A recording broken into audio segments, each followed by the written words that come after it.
So, about a few weeks ago, I bought this maxed out late 2013 15-inch Retina MacBook Pro, and today in this video I'm going to be telling you how is it, was it worth it, should you buy one.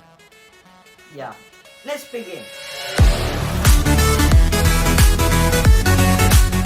Hello everyone, it's Peter here, back with a new video.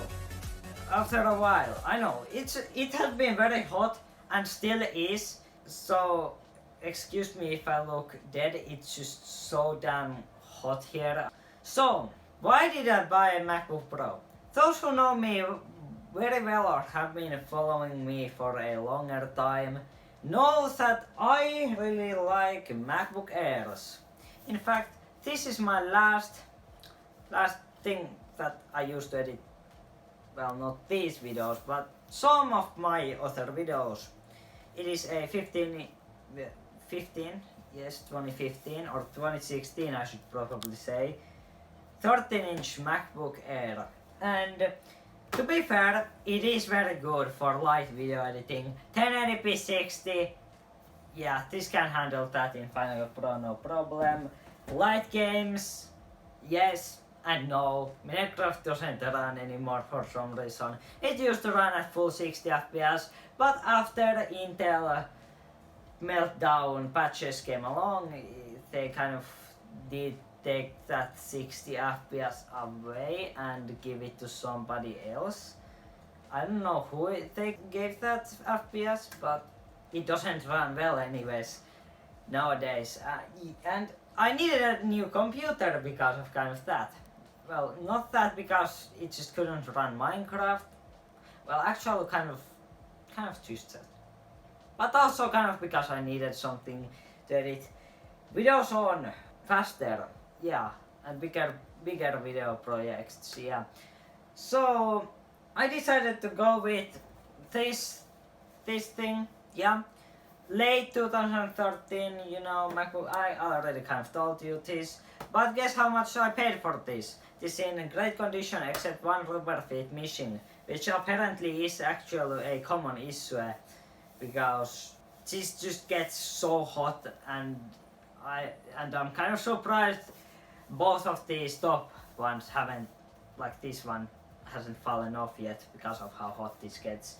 Not really that surprised how this even fell off, because this just gets so hot that the glue just isn't glue anymore on those rubber feet. Yeah, and I ordered a new rubber feet from eBay 3 weeks ago when I got this MacBook Pro. Still hasn't arrived, but whatever. It's eBay, it's China, it comes whenever it comes. Let's now first talk about the design then, because as I said, this is in great condition. And y'all know, probably, hopefully you know, that these MacBook Pros are known for having the issue on the display, the lamination issue. Sun is shining in the sky, there ain't a cloud in the sky. Believe it or not, this doesn't have any. And well, many people have been telling me that even though this is a maxed out model, it was too expensive for 1,100 euros. But in my opinion, not really. This is really powerful still, and this has no display lamination issue, like at all, pretty much. It just has fingerprints on the screen, and I'm too afraid to really remove them because I'm afraid I'll damage the display. So what are the specs then? 1TB SSD, I do absolutely nothing with that much space. I was hoping to get a 512GB model with the other specs the same, because I was thinking I could get maybe one like that cheaper, but I didn't. And also dual GPU model with that Intel Iris Pro whatever, I don't remember, and an NVIDIA GT 750M. Very good GPU overall for light usage. It does still work on Final Cut very well. Yeah, also the CPU 2.6 GHz, you know, very good, very good. Quad core i7 can get hot at times, but I repasted it and dusted it out. I will tell you about that later on, but also 16 GB of RAM, DDR3, very good. I mean, it's much better than my Mac Pros because it's just much faster. My Mac Pro like has still DDR2, so yes, RAM is very good, and CPU. I mean, really the great things about this is the RAM and the CPU. Now, RAM is of course maxed out on this, so I can't really upgrade it because it's also onboard memory. So I'm kind of stuck with that 16 GB. But hey, at least it's faster than on my Mac Pro, and it's more than what this MacBook Air has, which is by the way 8 GB on this, and on my Mac Pro 16 GB. So yeah, that's cool. Also the CPU is much better than on my Mac Pro. Even though my Mac Pro has like dual Xeons, it's still much better because this has the SSA 4.2 and it's just much newer, and my MacBook Air just has a dual core 1.6 GHz CPU, so yeah. So how do these specs work then? Well, gaming is kind of a weird story. Minecraft 60 FPS on like pretty much no mods, 1.8 Label mod. Label mod is a mod. Oh wait. Yeah, also with mods like Pixelmon, it still can keep up that 60 FPS with maxed out settings. Well, not really maxed out, I guess, because this is there's no way this could run 64 chunks of render distance at like 60 FPS. There is no way, but mostly are the other settings at max. But yeah, also BeamNG Drive. You guys know that I love that game, but it's also very intensive on pretty much all of the components. Those run at 30 FPS average on lowest settings. It works. I don't know. I'm not complaining. It's much better than on my MacBook Air. But yeah, I know. This is a MacBook Pro. You are supposed to game on it, right? It's a gaming machine, you know? No, I'm joking.